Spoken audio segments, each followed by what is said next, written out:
دوستو، جب کبھی بھی دنیا کے کسی بھی علاقے میں کسی مسلمان پر ظلم و ستم کیا جاتا ہے تو پوری دنیا کے مسلمانوں کے منہ سے یہ بات ضرور سنی جاتی ہے کہ ایک نہ ایک دن امام مہدی ضرور آئیں گے، اور امام مہدی اس دنیا میں آ کر نہ صرف ان مظلوموں کا بدلہ لیں گے بلکہ ان پر ظلم و ستم کرنے والے لوگوں کو ہرا کر مزہ بھی چکھائیں گے۔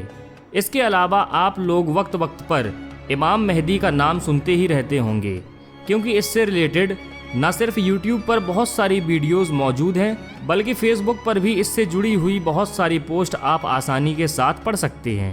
لیکن دوستو، اب سوال یہ ہے کہ آخر امام مہدی کون ہیں، اور ان میں ایسی کیا خاص بات ہے کہ جس کی وجہ سے پوری دنیا کے مسلمان بڑی بے صبری کے ساتھ حضرت امام مہدی کا انتظار کر رہے ہیں۔ آخر امام مہدی کا پورے دنیا کے مسلمانوں کے ساتھ کیا رشتہ ہے؟ تو دوستو، حضرت امام مہدی سے جڑی ہوئی اس طرح کی تمام چیزیں آج کے اس ویڈیو میں ہم آپ کو بتانے والے ہیں، اور ساتھ ہی ساتھ ہم آپ کو یہ بھی بتائیں گے کہ آخر امام مہدی کب، کیسے اور کیوں آئیں گے۔ کیا امام مہدی آ چکے ہیں یا ان کے آنے میں ابھی وقت ہے؟ دوستو، حضرت امام مہدی کے بارے میں کچھ بھی جاننے اور سمجھنے سے پہلے ہم آپ کو یہ بتاتے چلیں کہ اس دنیا کے 3 دھرم اسلام، یہودی اور عیسائی قیامت کے دن پر یقین رکھتے ہیں اور مانتے ہیں کہ ایک نہ ایک دن یہ پوری کائنات ختم ہو جائے گی، اور ایک دن ایسا ضرور ہوگا کہ جب اللہ تعالیٰ اس دنیا میں رہنے والے تمام بندوں سے ان کی طرف سے کیے گئے برے کاموں کا حساب لے گا۔ لیکن دوستو، بھلے ہی ان تینوں مذہب کے لوگ قیامت پر یقین رکھتے ہیں، لیکن یہ قیامت کب اور کیسے آئے گی اس کے بارے میں ان تینوں ہی مذہب کے لوگوں کا اپنا الگ الگ نظریہ ہے۔ جہاں ایک طرف یہودیوں کا ماننا ہے کہ قیامت سے پہلے ان کا ایک مسیحا ضرور آئے گا جو پوری دنیا میں ان کی حکومت قائم کرے گا۔ حالانکہ دوستو، آپ کو بتاتے چلیں کہ حیرانی کی بات یہ ہے کہ یہودی لوگ جس مسیحا کے بارے میں دعویٰ کرتے ہیں کہ وہ قیامت سے پہلے اس دنیا میں واپس آ کر ہماری حکومت کو قائم کرے گا، اس مسیحا کے بارے میں مسلمانوں کا یہ بھی ماننا ہے کہ وہ قیامت سے پہلے اس دنیا میں واپس ضرور آئے گا۔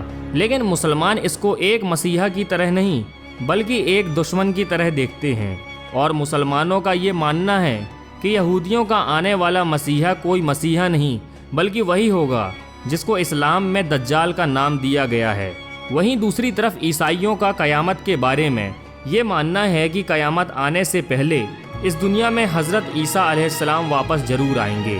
حالانکہ دوستو، مسلمان بھی حضرت عیسیٰ علیہ السلام کے بارے میں یہی نظریہ رکھتے ہیں، اور مسلمانوں کا بھی یہی ماننا ہے کہ قیامت سے پہلے حضرت عیسیٰ علیہ السلام اس دنیا میں واپس ضرور آئیں گے۔ لیکن فرق یہ ہے کہ جہاں ایک طرف عیسائیوں کا یہ ماننا ہے کہ حضرت عیسیٰ علیہ السلام اس دنیا میں پیدا ہوں گے، تو وہیں دوسری طرف مسلمانوں کا یہ ماننا ہے کہ حضرت عیسیٰ علیہ السلام آسمان سے اتارے جائیں گے۔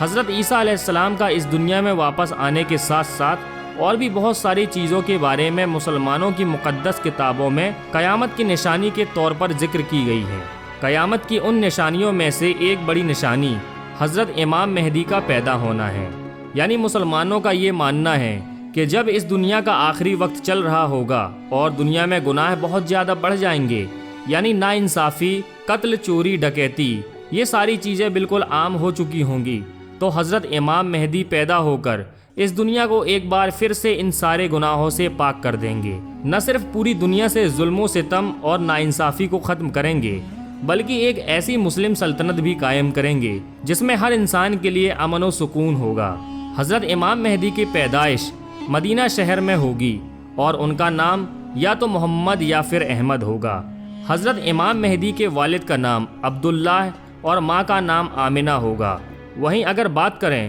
حضرت امام مہدی کے خاندان کی، تو حدیث کی کتابوں میں یہ بات کلیئر ہوتی ہے کہ حضرت امام مہدی کا جنم اسلام کے چوتھے خلیفہ یعنی حضرت علی اور ان کی بیوی حضرت فاطمۃ الزہرا رضی اللہ تعالی عنہا کے نسل سے ہوگا۔ یعنی حضرت امام مہدی حضرت علی کی نسل میں پیدا ہوں گے۔ حضرت امام مہدی بعد میں مدینہ سے بیت المقدس یعنی فلسطین کی طرف چلے جائیں گے۔ آپ کو بتاتے چلیں کہ جس وقت حضرت امام مہدی لوگوں کے سامنے اپنے آپ کو ظاہر کریں گے، یعنی لوگوں کو یہ بتائیں گے کہ میں ہی امام مہدی ہوں جس کا تم لوگ سینکڑوں سالوں سے انتظار کر رہے ہو، اس وقت حضرت امام مہدی کی عمر لگ بھگ 40 سال ہوگی، اور حضرت امام مہدی اپنے امام مہدی ہونے کا اعلان کعبہ شریف کے پاس کریں گے، اور اس وقت حضرت امام مہدی سفید کپڑے پہنے ہوئے ہوں گے۔ اس کے علاوہ حضرت امام مہدی کے پاس حضور صلی اللہ علیہ وسلم کی قمیض کے ساتھ ساتھ ایک جھنڈا اور آپ صلی اللہ علیہ وسلم کی ایک تلوار بھی ہوگی۔ حضرت امام مہدی کی حکومت لگ بھگ 7 سال تک قائم رہے گی۔ دوستو، بھلے ہی قرآن میں حضرت امام مہدی کا ذکر نہ آیا ہو، لیکن اسلام کی دوسری حدیث کی کتابوں میں حضرت امام مہدی کا ذکر بہت زیادہ آیا ہے، اتنا زیادہ کہ جس کو ذکر کرنا اس چھوٹی سی ویڈیو میں ممکن بھی نہیں ہے۔ اس کے علاوہ حدیث کی بہت ساری کتابوں میں حضرت امام مہدی کا دنیا میں ظاہر ہونے سے پہلے کی کچھ نشانیاں بھی بیان کی گئی ہیں، جس میں سے ایک نشانی یہ بھی ہے کہ حضرت امام مہدی کا ظہور ہونے سے پہلے ایک چمکدار ستارہ مشرق کی طرف سے نکلے گا۔ یہ ستارہ اتنا زیادہ چمکدار ہوگا جیسے دیکھنے میں 14ویں کا چاند نظر آتا ہے۔ اس کے علاوہ یہ ستارہ اس وقت بھی آسمان پر نظر آیا تھا کہ جب حضرت نوح علیہ السلام کے دور میں طوفان آیا تھا۔ اس کے علاوہ جب حضرت ابراہیم علیہ السلام کو آگ میں ڈالا گیا تھا تب بھی یہ ستارہ آسمان پر نظر آیا تھا۔ حضرت موسیٰ علیہ السلام کے دور میں جب فرعون اور اس کی پوری فوج کو سمندر میں ڈبویا گیا تھا اس وقت بھی یہ ستارہ آسمان پر نظر آیا تھا۔ اس کے علاوہ عام طور پر یہ ستارہ لگ بھگ ہر 80 سال کے بعد آسمان پر نظر آتا ہے، اور آخری بار یہ ستارہ 1986 میں آسمان پر دیکھا گیا تھا۔ اگلی بار امیدوں کے مطابق یہ ستارہ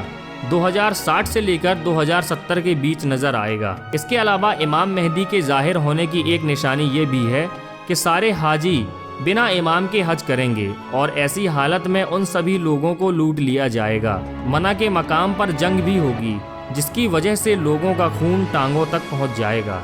بہت سارے اسلامک اسکالرز کا یہ بھی ماننا ہے کہ حدیث کی کتابوں میں موجود اس واقعے سے مراد وہ حادثہ ہے کہ جو 1979 میں مکہ شہر میں پیش آیا تھا، کیونکہ دوستو آپ میں سے زیادہ تر لوگ یہ بات اچھی طرح سے جانتے ہی ہوں گے کہ 1979 میں عرب کے ہی کچھ لوگوں نے کعبے کے اندر گھس کر نہ صرف حاجیوں کو قیدی بنا لیا تھا، بلکہ ان میں سے ایک آدمی نے اپنے امام مہدی ہونے کا بھی دعویٰ کر دیا تھا، جس خطرناک حادثے کی وجہ سے لگ بھگ 250 حاجیوں کے ساتھ ساتھ ان حملہ وروں اور کچھ سپاہیوں کی بھی جان چلی گئی تھی۔ اس کے علاوہ حضرت امام مہدی کے ظاہر ہونے کی ایک نشانی یہ بھی ہے کہ رمضان کے ایک ہی مہینے میں 2 بار سورج گرہن لگ جائیں گے، یعنی 2 بار سورج گرہن ہوگا، جو کہ آج کے اس دور میں پوری طرح سے ناممکن ہے، کیونکہ دوستو ایک ہی مہینے میں 2 بار ایسا نہیں ہو سکتا۔ ان تمام نشانیوں کے ساتھ ساتھ حضرت امام مہدی کے ظاہر ہونے سے پہلے کی ایک نشانی یہ بھی ہے کہ حضرت امام مہدی کے ظاہر ہونے سے پہلے اس دنیا میں ایک بڑی جنگ ہوگی، جسے جنگ عظیم بھی کہا جاتا ہے۔ اس بڑی جنگ کا ذکر نہ صرف اسلام دھرم کی بہت ساری کتابوں میں موجود ہے، بلکہ عیسائی دھرم کی کتاب بائبل میں بھی موجود ہے۔ یہی وجہ ہے کہ آج کے دور میں بہت سارے لوگ اس جنگ کو 3rd ورلڈ وار کے طور پر دیکھتے ہیں، یعنی بہت سارے لوگ یہ اندازہ لگاتے ہیں کہ ہو سکتا ہے کہ یہ وہی جنگ ہو جس کو آنے والے دور میں ہم 3rd ورلڈ وار کے طور پر دیکھ سکیں گے۔ دوستو، حضرت امام مہدی کب اور کون سے سال میں آئیں گے اس بات کو تو کوئی بھی انسان نہیں بتا سکتا ہے، لیکن ہاں زیادہ تر اسلامک اسکالرز کا یہ ماننا ہے کہ حضرت امام مہدی کے آنے کا وقت بہت زیادہ قریب آ چکا ہے، کیونکہ ان کے آنے سے پہلے کی جو نشانیاں بتائی گئی تھیں ان میں سے لگ بھگ زیادہ تر نشانیاں پوری ہو چکی ہیں۔ اس کے علاوہ آپ کو یہ بھی بتاتے چلیں کہ اسلامک اتہاس میں وقت وقت پر بہت سارے جھوٹے لوگوں نے اپنے آپ کو امام مہدی ہونے کا دعویٰ بھی کر ڈالا تھا، لیکن حدیث کی کتابوں میں بتائی گئی نشانیوں کے ذریعے سے مسلمانوں نے بہت جلد ہی یہ جان لیا تھا کہ یہ کوئی امام مہدی نہیں بلکہ ایک جھوٹا انسان ہے۔ فی الحال دوستو، آج کی اپنی اس ویڈیو کو ہم یہیں پر ختم کرتے ہیں۔